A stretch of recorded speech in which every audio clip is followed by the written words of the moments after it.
Excuse me sir. हाँ बोलो।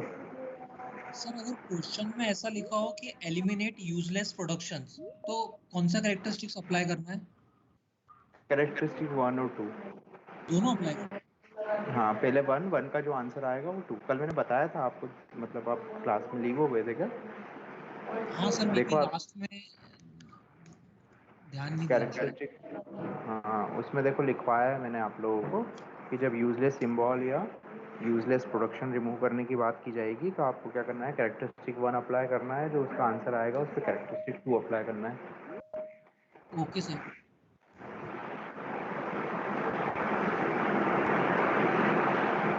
जितने चले चले आराम से आते हो, धीरे धीरे धीरे धीरे, बिल्कुल एकदम स्लो मोशन में।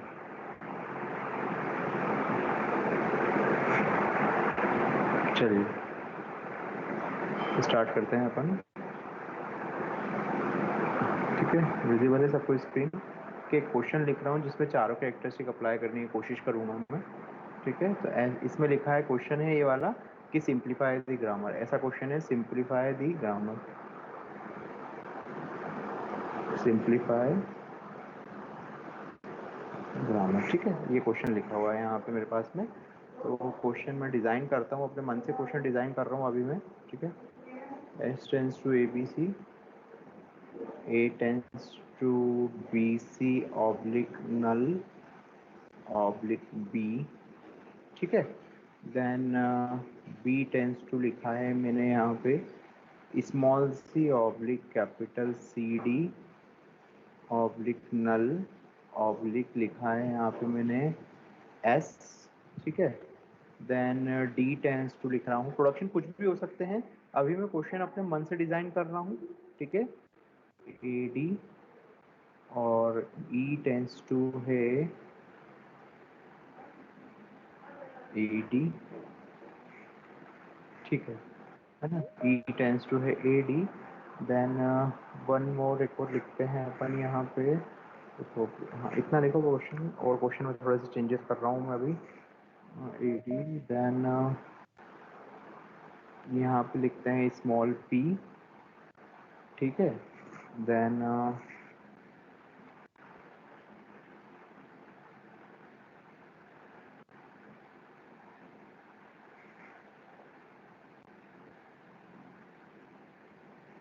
यहाँ पे स्मॉल पी। ठीक है, जैसा क्वेश्चन लिखा है वैसा अपन करते हैं यहाँ पे अभी फिलहाल। ठीक है, देखते हैं अपन इसमें कितने हो पाएंगे, प्रोडक्शन अप्लाई हो पाएंगे, कितने नहीं हो पाएंगे। ठीक है,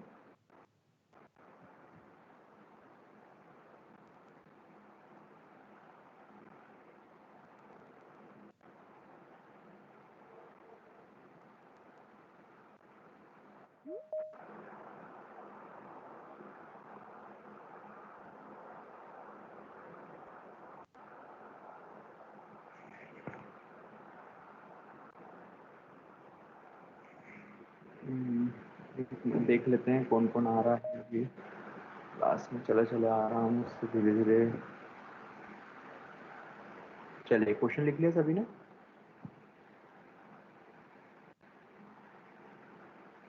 चलिए स्टार्ट करते हैं। सबसे पहले कौन सी कैरेक्टरिस्टिक अप्लाई करनी है अपने? कैरेक्टरिस्टिक नंबर 3 है ना, कैरेक्टरिस्टिक नंबर 3 अप्लाई करनी है, जो क्या है, नल elimination of null production.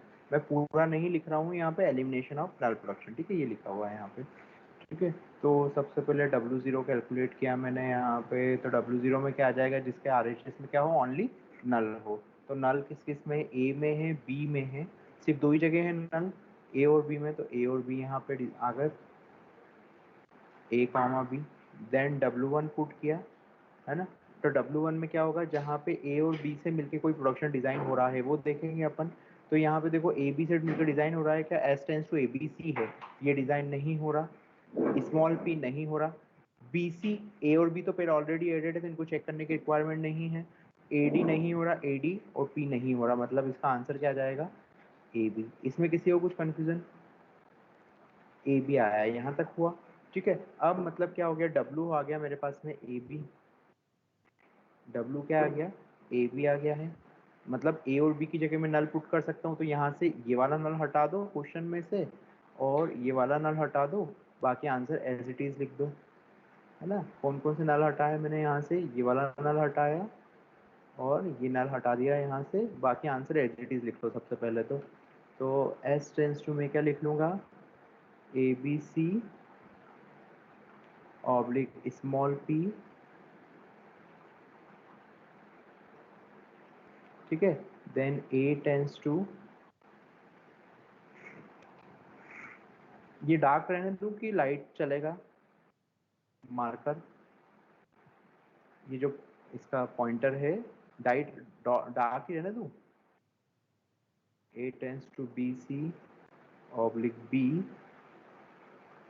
then B tends to C, small c oblique capital CD oblique S, D tends to AD और E tends to small AD oblique P oblique P, ठीक है। इतना हुआ। अब A और B की जगह मैं क्या पुट कर सकता हूँ, नल पुट कर सकता हूँ सारे प्रोडक्शंस में। A और B की जगह क्या पुट कर सकता हूँ, नल पुट कर सकता हूँ। तो यहाँ पे ABC में पुट करते हैं सबसे पहले। ABC में A की जगह नल पुट करा तो क्या बचेगा, रिमेनिंग BC, और B की जगह नल पुट किया तो क्या बचेगा, AC। और एक बार दोनों की जगह नल पुट कर सकते हैं, दोनों की जगह नल पुट करेंगे तो आंसर क्या आ जाएगा, ओनली C। ये हो गया। यहाँ पे क्या है, AB है अपने पास में, सिर्फ A और B की जगह नल पुट कर सकते हैं अपन। तो यहाँ पे क्या लिखा हुआ है, BC। तो BC में नल पुट किया तो B में पुट कर सकते हैं, बचेगा क्या, ओनली C, ठीक है। बचेगा क्या, ओनली C। उसके बाद यहाँ पे कैपिटल भी है, इस पे तो नल पुट नहीं कर सकते। यहाँ पे स्मॉल c है, यहाँ पे कुछ नहीं कर सकते। ए बी यहाँ पे नहीं है, यहाँ पे नहीं है, यहाँ पे नहीं है, यहाँ नहीं है, यहाँ नहीं है। मतलब ये मेरा किसका आंसर आया, नल प्रोडक्शन का आंसर आया। इतना समझ आया सभी को, सभी लोग कॉपी कर लो जल्दी से।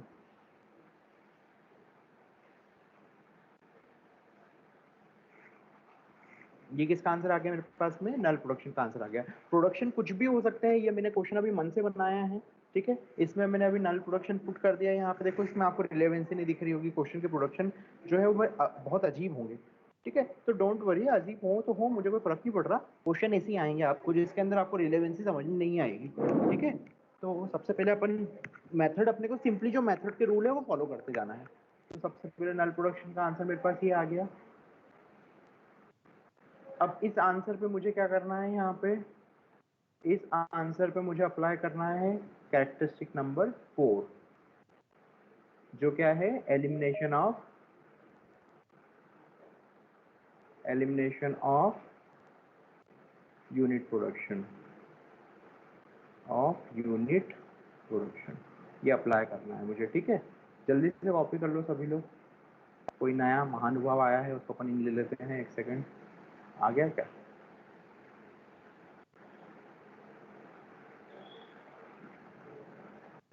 चलो ठीक है। अब मैं यहाँ पे ये वाला आंसर रिमूव कर, ये क्वेश्चन हटा देता हूँ। अब क्वेश्चन क्या हो गया, जो इसका फर्स्ट कैरेक्टरिस्टिक का आंसर आया है मेरे पास, वो क्या हो गया है, क्वेश्चन हो गया है, ठीक है।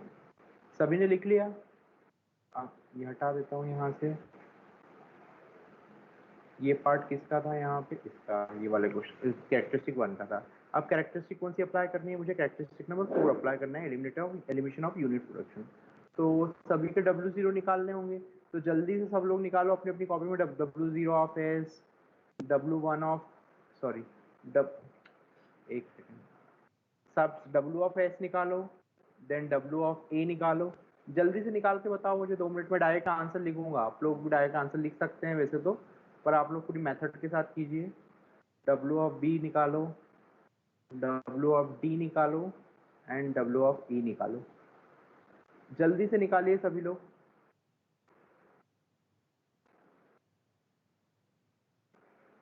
हाँ चलो, और बताएगा कौन, मैं बता देता हूँ एक एक 1 बाय 1, ठीक है।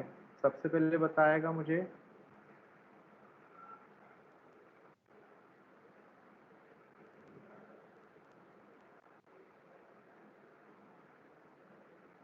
हाँ, उत्कर्ष गुम्फेकर। उत्कर्ष गुम्फेकर आंसर बताओ जल्दी से मुझे। उमेर कुरैशी आंसर बताएगा, सूर्यांश और सौम्या श्रुति। उत्कर्ष, उमेर, सूर्यांश, सौम्यांश, श्रुति, जल्दी सॉल्व करो, फटाफट आंसर बताओ मुझे जल्दी से। अनम्यूट करते जाओ और एक एक करके 1 बाय 1 आंसर बताते जाओ मुझे। हाँ चलो उत्कर्ष बताओ।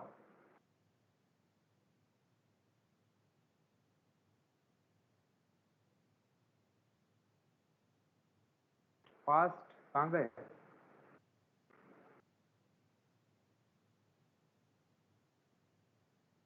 जल्दी बताओ आंसर।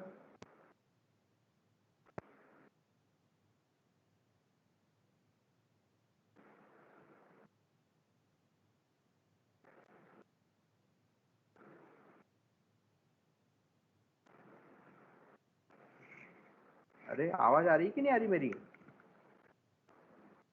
उत्कर्ष, उत्कर्ष,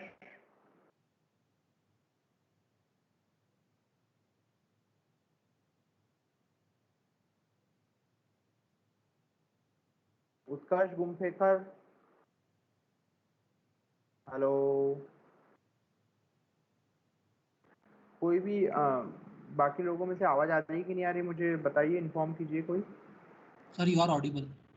हाँ तो फिर हाँ तो Utkarsh, Umesh, Yes, sir. Suryansh, Utkarsh, Umesh, Umesh, Suryansh, Saumya, Shruti and Shivansh. Yes, sir. हाँ सौम्या। Yes, okay sir. बताइए क्या। और कौन आया अभी सौम्या के बाद में? सौम्या के अलावा किसने बोला यस सर? एक और शिवांश, सूर्यांश, कौन था? सर ट्राई कर रहा है 1 मिनट। हाँ करो जल्दी करो, इतनी देर में तो हो जाना चाहिए था क्वेश्चन। आप लोगों से क्वेश्चन सॉल्व करने का बोला था ना कल मैंने, तो सॉल्व नहीं किए घर पे किसी ने भी? हाँ उत्कर्ष कहाँ है? उत्कर्ष, उत्कर्ष और सूर्यांश है या नहीं क्लास में? Yes, sir. कौन बोल रहा है? Yes, उत्कर्ष। sir. हाँ Try तो हो रहा कितनी है. देर से आवाज लगा रहा हूँ मैं तुमको, कितनी देर से आवाज कर लगा रहा हूँ मैं तुमको उत्कर्ष। नेटवर्क प्रॉब्लम लैग हो रही है तो आवाज. यार प्रॉपर नेटवर्क में आके बैठा करो ना, रोज क्लास है, तुमको मेरी आवाज ही सुनाई नहीं आएगी तो तुम क्या करोगे फिर रोज क्लास आती है. में? चलो सूर्यांश बताओ आंसर। श्रुति, शिवांश, वैभव दुबे। हाँ इतनी देर लगनी नहीं चाहिए, सॉल्व 2 मिनट का क्वेश्चन था। करो जल्दी solve. Sir, W of S आएगा और W of S, S only, okay, और बस एसी आएगा।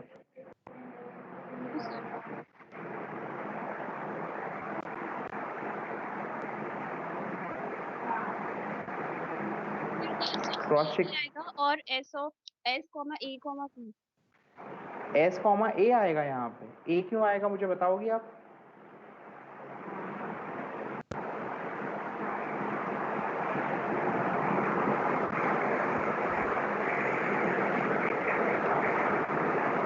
श्रुति बताइए मुझे ए कैसे आया यहाँ पे?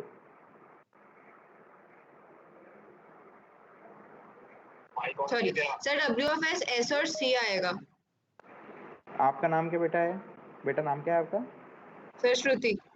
श्रुति, एस और सी आएगा, तो पहले आप ए क्यों बोल रही थी वहां पे? सर मैंने नहीं बोला, सौम्या ने बोला।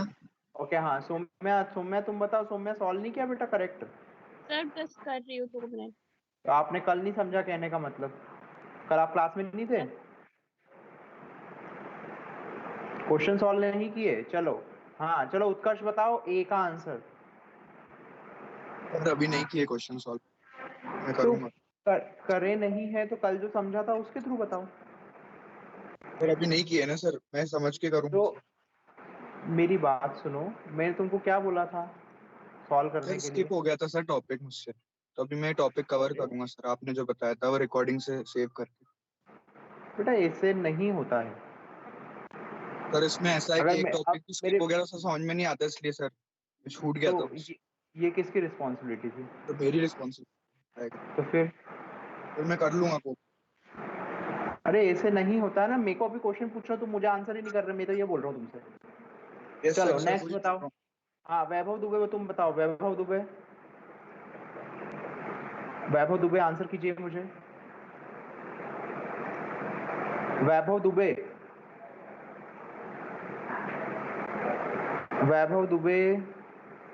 अरे यार तुम लोग के साथ मजे नहीं आ रहे हैं पढ़ाने में, बस बैठे रहते हो बस, और कोई मतलब नहीं है तुमको। इंटरेस्ट मतलब इंटरेस्ट क्रिएट ही नहीं हो रहा तुम्हारे सब्जेक्ट का। इतना इतना इंटरेस्टिंग सब्जेक्ट है और ये। हाँ चलो कोई भी बताओ, जिसको बताना है आंसर बताओ बेटा, ए का आंसर क्या है?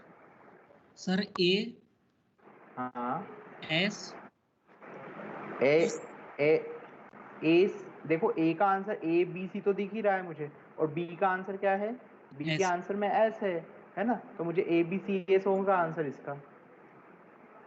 इसके अलावा कुछ आया था इसी का?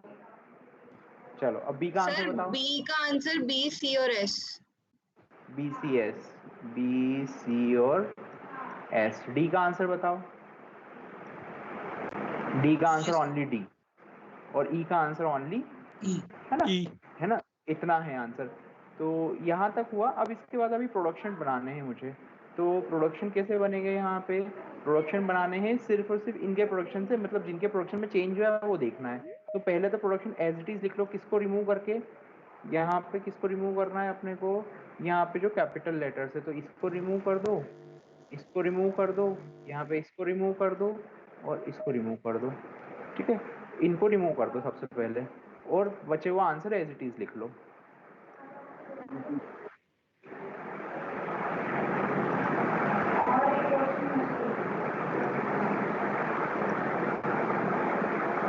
चलो, है ना। अब मेरे को आंसर लिखना है यहाँ पे। तो एस के आंसर में क्या है, बचा हुआ आंसर मैं एज इट इज लिख लेता हूँ सबसे पहले। तो A B C as it is लिख लिया, oblique small P, oblique B C oblique A C, ये एज इट इज लिख लिया। ठीक है, देन ए का आंसर एज इट इज लिख लिया यहाँ पे मैंने, बी सी, और बी का आंसर लिख लिया यहाँ पे डायरेक्टली क्या है, C oblique capital C D. ठीक है, और डी का आंसर है स्मॉल है कैपिटल डी। ठीक है, और ई का आंसर है मेरे पास में यहाँ पे small A D oblique small P. ठीक है, इतना आंसर हुआ। अब इसके बाद में एस में क्या करना है, यहाँ पे एस में क्या चेंजेस हुए? बेटा म्यूट हो जाइए अपने एंड पे सारे लोग, है ना। ये यहाँ पे सी का, एस और सी का आंसर किस में कॉपी करना है, सी में कॉपी करना है। तो एस का आंसर तो ऑलरेडी कॉपीड ही है, एस का आंसर तो एस में ही है, सी का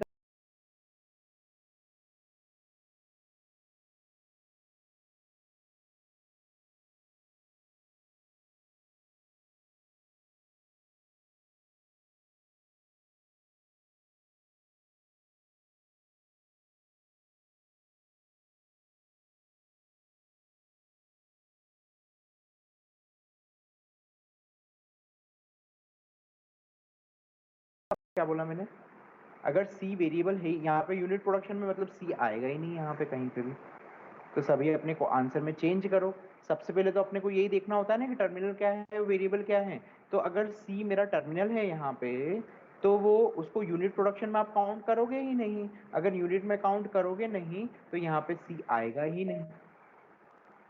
आया समझ में? तो सी कहाँ से गायब हो जाएगा, यहाँ पे आंसर में से सी गायब हो जाएगा यहाँ पे। ठीक है, क्योंकि सी है ही नहीं, कोई वेरिएबल है ही नहीं, सी तो टर्मिनल है क्या बेसिकली, है ना। ये वाला सी भी टर्मिनल है, और ये भी सी क्या है, टर्मिनल है। जिसका प्रोडक्शन गिवन नहीं होता वो क्या होते हैं, टर्मिनल सी होते हैं यहाँ पे। ठीक है, मतलब एस का आंसर क्या है, एस ही रहेगा, है ना। सभी लोग जिनने सी पुट किया था हर जगह सी डिलीट कर दो। क्यों? क्योंकि सी तो प्रोडक्शन, अगर सी है ही नहीं तो वो क्या होगा, बेसिकली काउंट क्या होगा, टर्मिनल काउंट होगा वहां पे। ठीक है, चलिए आगे बढ़े। आप इतना समझ में आया? किसी को कुछ कंफ्यूजन है इसमें? कुछ भी अगर गड़बड़ लगती तो पूछ सकते हो आप लोग, है ना। अब मुझे ए का आंसर क्या है, ए बी एस, मतलब बी और एस की जो प्रोडक्शन है वो ए में कॉपी कर दूं। तो बी का प्रोडक्शन क्या है मेरे पास में, small C oblique capital C D. Capital C क्या है, टर्मिनल है, और डी क्या है, वेरिएबल है, मुझे पता है यहाँ पे, है ना। और एस का आंसर क्या है, वो एज इट इज कॉपी कर दूं। तो A B C oblique small P oblique B C oblique A C, ये क्या है यहाँ पे, एस, बी और एस के आंसर में मैंने एज इट इज ए में कॉपी कर दिए।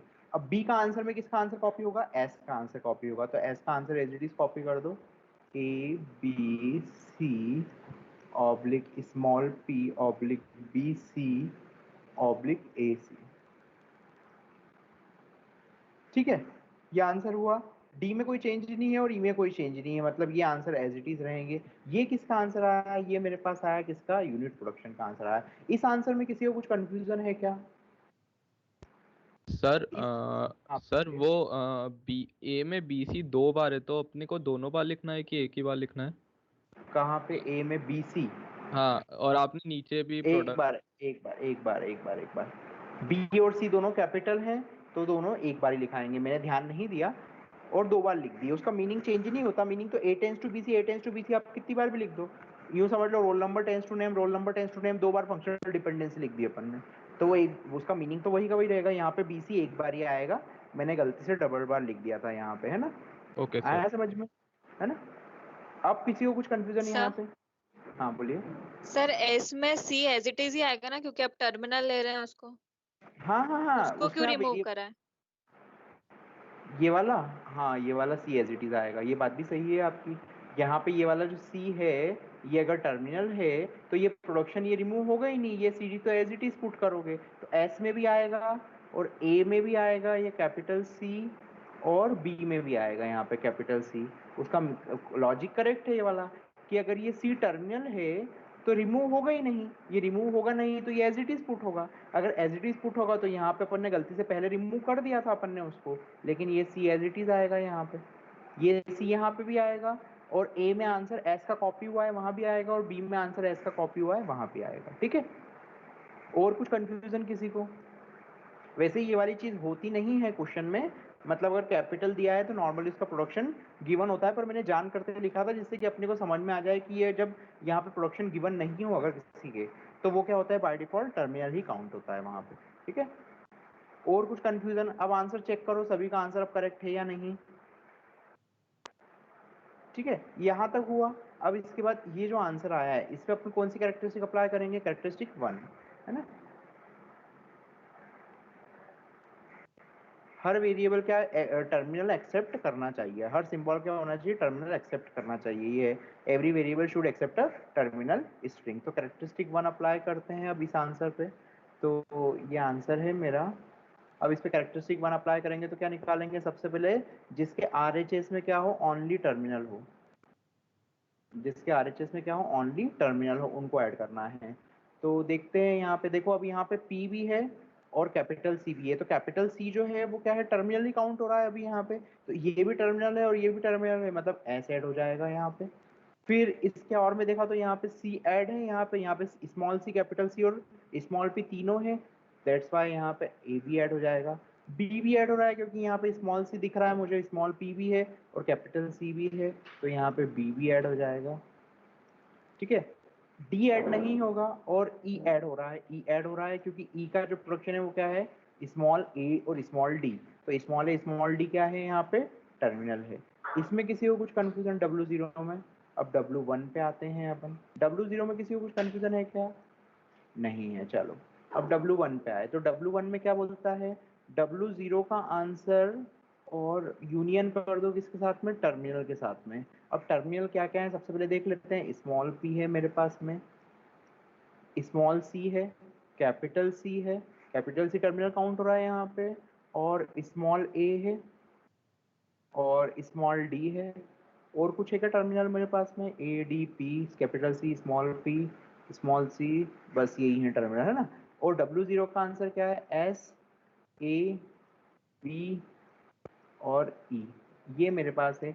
इनसे मिलके प्रोडक्शन कोई डिजाइन हो रहा है तो उस वेरिएबल को भी ऐड कर लो। तो देखो एस ऐड हो चुका है मेरे पास में, ए ऑलरेडी ऐड है, बी ऑलरेडी ऐड है, ई ऑलरेडी ऐड है। अब यहाँ पे ए डी है ना? ए और डी दोनों है क्या यहाँ पे? कैपिटल डी है क्या यहाँ पे? कैपिटल डी नहीं है, मतलब W1 का आंसर क्या आएगा, एज इट इज आएगा। क्यों? क्योंकि यहाँ पे अपने को चाहिए क्या था, ए और डी, तो ए तो है यहाँ पे पर डी यहाँ पे नहीं है। अगर डी नहीं है तो ये प्रोडक्शन कोई डिजाइन हो ही नहीं पा रहा है, दैट्स वाई यहाँ पे डी ऐड नहीं होगा और एस, ए, बी और ई एज इट इज आएगा यहाँ पे। मतलब W1 इक्वल टू, ये प्रोसेस कब तक करनी थी अपने को, जब तक लास्ट की दो स्टेट सेम ना हो जाए, तो दोनों स्टेट सेम हो गई यहाँ पे। ठीक है, मीन्स अपन क्या करेंगे, अब यहीं पे अपना क्वेश्चन कंप्लीट हो गया। मतलब वेरिएबल क्या हो जाएंगे, वी डैश इक्वल टू क्या हो जाएंगे यहाँ पे, आप पूरा लिखिएगा, g equal to V T P S, then we have to construct g dash equal to v dash t, v dash t, p dash s, then variables are these and terminals are these, so new variables are s, a, b, e, है ना? आप exam में जब करेंगे तब पूरा लिखना, ऐसा आधा अधूरा नहीं लिखना है। ठीक है, सामने वाले को पूरा एक्सप्लेन करना है अपने को, अगर उसको क्वेश्चन सॉल्व करते नहीं आता तो भी उसको पूरा समझ में आना चाहिए क्या क्या है यहाँ पे, ठीक है। अब मैं क्या करूँगा, सिर्फ और सिर्फ प्रोडक्शन किसके आएंगे, एस ए बी और ई के प्रोडक्शन आएंगे। मतलब ये वाला प्रोडक्शन क्या कर दूँ, डिलीट कर दूंगा मैं, यहाँ से हटा दूँ ये वाला प्रोडक्शन। लिख लिया है सभी ने यहाँ तक का। ये वाला क्या करोगे, सिर्फ ये वाला प्रोडक्शन क्या कर दोगे, डिलीट कर देना यहाँ से। तो ये जो आंसर रहेगा ये एज इट इज रहेगा, ये वाला प्रोडक्शन डिलीट कर देंगे यहाँ से। बाकी आंसर क्या है, एज इट इज है, ठीक है ना। और थोड़े से चेंजेस होंगे, और थोड़े से चेंजेस क्या है, यहाँ पे जहाँ जहाँ सी डी दिख रहा है, मतलब ये सी, यहाँ जहाँ डी दिख रहा है तो ये कट जाएगा, ये कट जाएगा। और कहीं दिख रहा है क्या डी, नहीं। मतलब अपना आंसर क्या होगा, ये वाला प्रोडक्शन नहीं रहेगा, ये प्रोडक्शन नहीं रहेगा, और ये प्रोडक्शन नहीं रहेगा। आप लोग लिख लीजिए पहले, फिर मैं इनको हटा दे रहा तो आंसर अपने को दिख जाएगा वहाँ पे, ठीक है। मतलब जहाँ जहाँ सिर्फ ये 4 वेरिएबल हैं, बस वही वाले प्रोडक्शन कंसिडर होंगे, इसके अलावा कोई भी प्रोडक्शन कंसिडर नहीं होगा, है ना। अब यहाँ पे कैपिटल सी है, तो यहाँ पे कैपिटल सी है, तो यहाँ पे एज अ टर्मिनल काउंटेड है यहाँ पे, ठीक है। इस तरीके से अपन देखेंगे।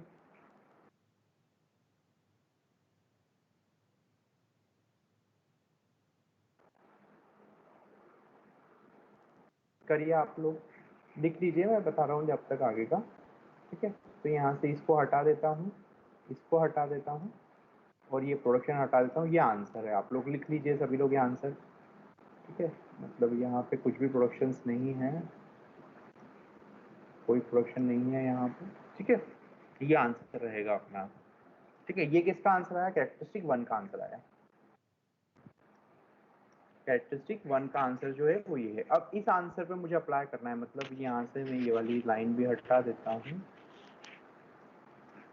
इसका जो आंसर आया वो क्या आया मेरे पास में,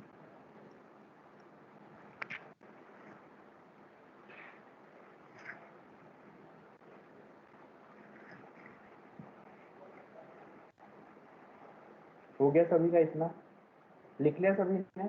ये आंसर आया, इसमें इस आंसर में किसी को कुछ कंफ्यूजन, जहां जहां देखो एस ए बी और ई के जो प्रोडक्शन थे वो लिखे हैं, तो एस ए बी और ई के प्रोडक्शन है, बाकी सारे प्रोडक्शन देखो कुछ भी प्रोडक्शन नहीं दिख रहे हैं मुझे, है ना। बाकी कोई भी प्रोडक्शन यहाँ पे अपने को मैच करता हुआ नहीं दिख रहा, ठीक है। अब कैरेक्टरिस्टिक अपन कौन सी अप्लाई करेंगे, कैरेक्टरिस्टिक अप्लाई करेंगे सेकंड।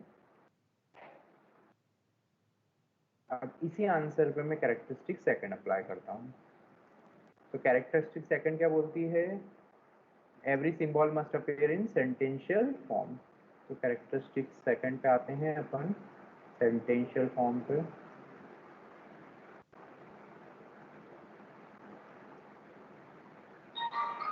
ठीक है, सेंटेंशियल फॉर्म क्या बोलता है कि कुछ भी नहीं करना, डब्ल्यू ऑफ एस निकालना, मुझे वेरिएबल्स निकालना है। डब्ल्यू ऑफ 0 निकाला मैंने सबसे पहले, एस नहीं, डब्ल्यू ऑफ 0 निकाला सबसे पहले। तो डब्ल्यू ऑफ 0 अपन ने देखा, तो एस लिख लिया सबसे पहले, स्टार्टिंग वेरिएबल लिख लिया यहाँ पे, ठीक है। फिर डब्ल्यू ऑफ 1 में क्या क्या है, स्टार्टिंग वेरिएबल के राइट हैंड साइड में देख लो, जो जो लिखा है सब कुछ लिख लो। तो एस है, ए है, बी है, कैपिटल सी है, स्मॉल पी है, कैपिटल बी हो चुका है, कैपिटल सी हो चुका है, ए हो चुका है, सी हो चुका है, स्मॉल सी हो चुका है। स्मॉल सी नहीं हुआ, स्मॉल सी और ऐड हो गया है। आप नहीं, ये सॉरी, कैपिटल सी लिखा था ना, ये वाला कैपिटल सी एडेड है ऑलरेडी, ये वाला कैपिटल सी था, तो कैपिटल सी यहाँ पे लिख चुका हूँ मैं, ठीक है। अभी स्मॉल सी आएगा, ये कैपिटल सी है यहाँ पे। अब W2 में आते हैं, W2 में जो न्यू वेरिएबल ऐड हुए हैं उनके राइट हैंड साइड पे देख लो, तो कैपिटल ए और कैपिटल बी ऐड हुए हैं, उनके राइट RHS पे देख लेते हैं अपन। तो पहले ये आंसर एज इट इज लिख लेते हैं, कैपिटल सी और बी, ठीक है। अब ए के राइट हैंड साइड पे देखा तो बी कैपिटल सी दोनों हैं, स्मॉल सी नहीं है तो स्मॉल सी ऐड कर लिया यहाँ पे। ए बी सी तीनों है, स्मॉल पी ऑलरेडी है, कैपिटल सी ऑलरेडी है, ए सी ऑलरेडी है ना। मतलब ए के राइट हैंड साइड सब लिख लिया। अब बी के राइट हैंड साइड देखा तो स्मॉल सी है, ए बी सी है, स्मॉल पी है, बी सी है, ए सी है और कैपिटल सी भी है। मतलब W2 का आंसर ये आया। अब W2 का आंसर अपने पास लिख लिया अपन ने, अब W3 निकालेंगे। तो W3 के में W2 में कोई न्यू वेरिएबल ऐड हुआ है क्या, नहीं, सिर्फ और सिर्फ स्मॉल सी ऐड हुआ था, है ना। मतलब W3 का जो आंसर आएगा वो एज इट इज रहेगा, क्योंकि न्यू वेरिएबल ऐड ही नहीं हुआ। अगर न्यू वेरिएबल ऐड होता तो मैं उसके प्रोडक्शन कॉपी कर लेता यहाँ पे, पर अभी न्यू वेरिएबल ऐड नहीं हुआ तो आंसर यही आया। अब जो भी प्रोडक्शन बनेंगे वो सिर्फ और सिर्फ इनसे मिलके बनेंगे, है ना। मतलब जितने भी प्रोडक्शन डिजाइन होंगे वो सिर्फ किनसे मिलके बनेंगे, SABCPC से मिलके बनेंगे। इसके अलावा जितने प्रोडक्शन है सारे डिलीट कर दो। मतलब सबसे पहले एस देखा तो एस है यहाँ पे, फिर देखा ये वाला प्रोडक्शन ABC, तो ABC तीनों है क्या यहाँ पे, हाँ है, तो ABC एज इट इज लिख लिया यहाँ पे मैंने। फिर स्मॉल p है यहाँ पे, देन फिर BC है यहाँ पे, देन AC है यहाँ पे, ठीक है, AC है यहाँ पे, देन लास्ट वन है कैपिटल C है यहाँ पे। मतलब एस का प्रोडक्शन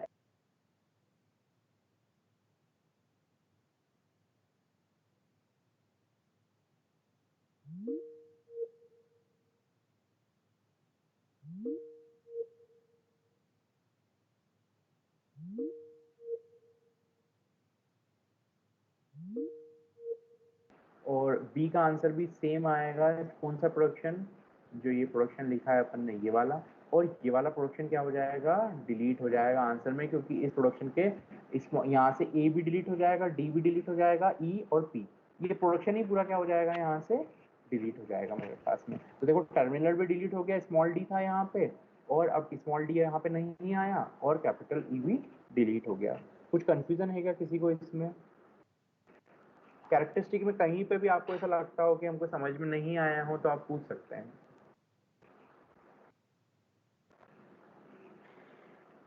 कॉपी कर लीजिए सभी लोग।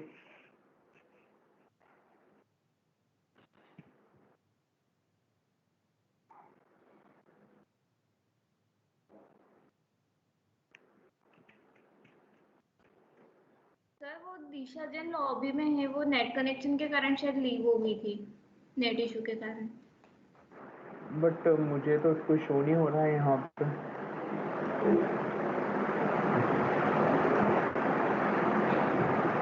मुझे लॉबी में कोई भी नहीं दिख रहा है।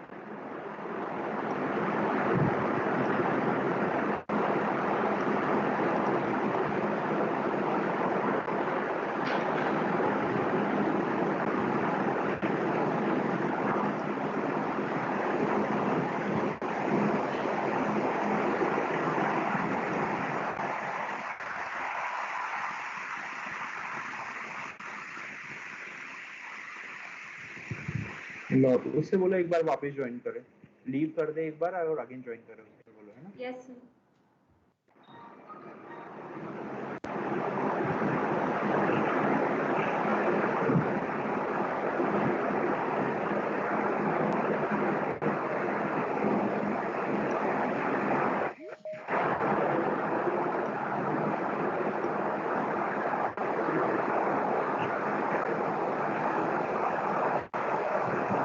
हाँ यश संजय, यस सर। कहाँ थे तुम अभी तक? सर वो नेटवर्क इशू के कारण बाहर हो गया था, तो अभी हाल वापस से ज्वाइन करा। पहले ही क्लास अटेंड करी है पूरी तुमने, मतलब ये वाली जो लेक्चर अभी मैंने पढ़ाया पूरा? यस सर, अभी चल ही रहा था। मतलब मैं मीटिंग में था, बट वो एक्चुअली वो रीलोड हो रहा था, तो मैंने वापस से लेफ्ट करके और फिर से ज्वाइन करा। ठीक है, चलो कोई प्रॉब्लम नहीं। ठीक है, ये कॉपी कर लो आंसर। इसमें किसी को कुछ कंफ्यूजन? तो अप्रॉक्स ये आपकी 50-80% यूनिट हो गई है। 2-3 टॉपिक और बचे हैं, तो वो अपन फ्राइडे को लेक्चर रहेगा उसमें कंप्लीट करेंगे एक टॉपिक, और मतलब 2 या 3 क्लास में आपका ये वाली यूनिट खत्म हो जाएगी आपकी, है ना, थर्ड यूनिट। तो थर्ड यूनिट भी आपकी कंप्लीट हो जाएगी। मोस्ट प्रॉब्ली आप लोगों की मिड सेम रहेगी शायद 18 अप्रैल या 20 अप्रैल, ऐसी कोई डेट है प्रपोज्ड, है ना। तो 25 अप्रैल, मतलब 20 to 27 अप्रैल के बीच में आपकी मिड सेम कंप्लीट हो जाएगी मोस्ट प्रॉब्ली। ठीक है, और ERP के थ्रू होगी मिड सेम, है ना। और जो भी इंस्ट्रक्शन है वो आप लोगों को प्रोवाइड किए जाएंगे। तो सभी लोगों को अभी 3 यूनिट तक का सिलेबस तो आएगा ही सही, है ना, और जो भी हो रहेगा अपन और देख लेंगे आगे, है ना। तो अब प्रैक्टिस कीजिए। आप लोगों की सबसे बड़ी प्रॉब्लम ये है कि कोई भी प्रैक्टिस नहीं कर रहा है ना। प्रैक्टिस नहीं करोगे तो आप टॉप आपको नहीं आएगा। TOC का अगर वेटेज देखना है तो आप कभी भी कोई से भी गेट का पेपर उठा लो, नेट का पेपर उठा लो, या कभी भी कोई भी कॉम्पिटिटिव एग्जाम का पेपर उठा लो, आपको TOC 100% मिलेगा ही मिलेगा उसमें। ठीक है, ठीक है, तो बाकी इन कैरेक्टरिस्टिक में कोई प्रॉब्लम है क्या किसी को, चारों कैरेक्टरिस्टिक में? चलिए बाकी अपन नेक्स्ट लेक्चर में देखते हैं, ठीक है। किसी को कुछ इशू हो तो पूछ सकता है अभी मुझसे। सर एक्चुअली एमएसटी का डेट 26 to 30 का है जो मेल आया है, और 2.5 यूनिट्स का कवरेज बोला है सर। वो कवरेज अपने अकॉर्डिंग, चलो मैं बता दूंगा कवरेज का, है ना। तुमको कवर जो कितना Okay, sir. सिलेबस आना है कितना नहीं आना वो बता दूंगा मैं तुमको एक बार और। अच्छा है ना, 3 यूनिट पढ़ लोगे हिसाब से? क्यों? यस सर, पढ़ लेंगे 3 सर। यूनिट, हाँ वही तो मैं बोल रहा हूँ, पढ़ लोगे अच्छा है। जो पढ़ने वाले वो पढ़ लेंगे, जो नहीं पढ़ने वाले वो तो अभी भी नहीं पढ़ रहे। चलिए सर उसमें एक्चुअली 20 एमसीक्यूज आ रहा है क्या, कि 10 एमसीक्यूज आ रहा है? 20 एमसीक्यूज आएंगे और बाकी थ्योरी क्वेश्चन भी आएंगे। तो सर उसका डिस्ट्रीब्यूशन कैसे है, मतलब वो सब तुमको 2-3 दिन पहले इन्फॉर्म हो जाएगा कि कितने मार्क्स से कितने क्वेश्चंस हैं, किस बेसिस पे आएंगे क्वेश्चंस, कितने इजी रहेंगे कितने टफ रहेंगे, सब तुमको पता चल जाएगा, है ना। ठीक है सर, आपके मेल में था ये सारी चीजें, बट उसमें थोड़ा सा गलत लिखा हुआ है, इसलिए पूछ रहा था मैं। क्या थोड़ा सा गलत लिखा है डिस्ट्रीब्यूशन में प्रॉब्लम है सर। सर मैं हाँ आपको वो व्हाट्सएप शायद, करके बता देता हूँ। हाँ वो मुझे पता है, वो मेरी तरफ से नहीं आया था एक्चुअली, वो मतलब इंस्टीट्यूट की तरफ से आया था। उसके अंदर शायद ऐसा कुछ लिखा है कि फर्स्ट यूनिट में 4 क्वेश्चन 4 मार्क के क्वेश्चन है, 4 क्वेश्चन ऐसे कुछ है ना, ऐसा कुछ लिखा है ना। यस अभी सर। डिस्ट्रीब्यूशन गलत है क्वेश्चंस का, तो वो क्वेश्चन का डिस्ट्रीब्यूशन सब अपनी फैकल्टी अपने पेपर के अकॉर्डिंग करेगी, तो डोंट वरी। और वो तुमको जो भी इंस्ट्रक्शन होंगे वो प्रॉपर इंस्ट्रक्शन अभी मिल जाएंगे, ठीक है। अभी ओके सर। प्रॉपर इंस्ट्रक्शन आए नहीं है, वो एक टेम्परेरी इंस्ट्रक्शन दिए हुए हैं, तो जो भी इंस्ट्रक्शन है प्रॉपर वो अभी आपको आ जाएंगे फैकल्टी वाइज, जो भी है आपको बता देंगे सब। वो एक नॉर्मल है कि ऐसा डिस्ट्रीब्यूशन होने वाला है, ऐसी एमसीक्यूज होने वाली हैं, और एमसीक्यू होगी और साथ में थ्योरी क्वेश्चंस भी होंगे, और ईआरपी के थ्रू होगा वो, है ना। तो वो आपका प्रैक्टिस टेस्ट ओके भी सर। रहेगा उसके लिए सब पहले, जैसे अभी सॉफ्टवेयर पे हुआ था ना प्रैक्टिस टेस्ट, वैसे ही टेस्ट रहेगा आपका, पहला डेमो टेस्ट रहेगा। तो वो डेमो टेस्ट में आपको सारी चीज़ें क्लियर हो जाएंगी, है ना। वो वरी मत करो तुम लोग, उसमें एक ही मिड सेम होगा, 2 मिड सेम नहीं होंगे आपके, ठीक है। चलिए बाकी और कुछ इशू किसी स्टूडेंट को, और कोई परेशानी और कोई प्रॉब्लम है आप लोगों को तो आप डिस्कस कर सकते हैं, ठीक है। तो ये 3rd यूनिट जब कंप्लीट हो जाएगी विद इन 2 या 3 लेक्चर्स, ओके। सो किसी को अगर ट्यूट रिक्वायर्ड है तो पहले मुझे बताइए कि ट्यूट मतलब ट्यूट मीन्स व्हाट, कि पर्टिकुलर आपने प्रैक्टिस कर ली हो और फिर मैं आपको क्वेश्चन दूं और आप सॉल्व करके बता रहे हैं मुझे यहाँ पे, और आपको अगर कोई प्रॉब्लम है तो आप पूछ रहे हैं, ठीक है। तो ये मीनिंग होता है ट्यूट का। अब अगर मैं ट्यूट तुम्हारा प्रपोज प्लान कर लूँ मान लो फॉर एग्जांपल, लेकिन ट्यूट में तुम सब बैठे रहे हो आराम से, कोई क्वेश्चन ही नहीं पूछ रहा, तो वो कोई सेंस ही नहीं रहेगा उसका फिर। इसलिए मैं ट्यूट प्लान ही नहीं करता हूँ अभी। कॉलेज में होता तो मैं क्वेश्चन करा देता तुम लोगों को, लेकिन अगर मैं क्वेश्चन दे दूँ और तुम कर ही नहीं रहे हो, बैठे हो सब लोग आराम से, तो वो मतलब नहीं रहेगा। तो फिर भी अगर आप लोग प्रैक्टिस करते हैं और मुझे बोलते हैं कि ट्यूट का, तो मैं फिर एक दिन प्लान कर लूँगा ट्यूट किसी भी दिन, ठीक है। बता दीजिएगा मुझे, ओके। ये अध्यात्म मिश्रा ओके से सर। बोलिएगा कि अब इन्हों क्या मतलब है। चलिए ठीक है।